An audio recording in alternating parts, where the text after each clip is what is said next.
দু একদিন ধরে একটা নিউজ খুব ভাইরাল চলছে। কোভিশিল্ড ভ্যাকসিন যারা যারা নিয়েছে তাদের নাকি হার্ট অ্যাটাকের সম্ভাবনা প্রবল আর ব্রেন স্ট্রোকের আশঙ্কা আছে। আমি বলছি কোনো টেনশনের কারণ নেই, মানে বেশি কিছু হবেই না। হয়তো ছোট করে এক দুবার হার্ট অ্যাটাক হলে হতে পারে, এর থেকে বেশি কিছু হবেই না। আর খুব বেশি হলে হয়তো এক দুবার মারা যেতে পারো, মানে টেনশনের কোনো কারণ নেই। সরকারের দায়িত্ব হচ্ছে দেশ থেকে গরিবকে দূর করে দেওয়া, মানে এরম ভাবে দেশ থেকে গরিবকে দূর করবে সেটা কেউ ভাবতেই পারেনি।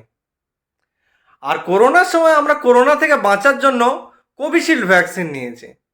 এখন কোনো মতেই বুঝতে পারছি না যে ভ্যাকসিন থেকে বাঁচার জন্য আবার কি ভ্যাকসিন নেব।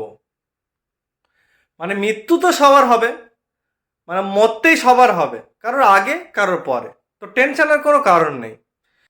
কিন্তু শুধু একটাই আফসোস, আরসিবিকে আর চ্যাম্পিয়ন হতে দেখতেই পেলাম না।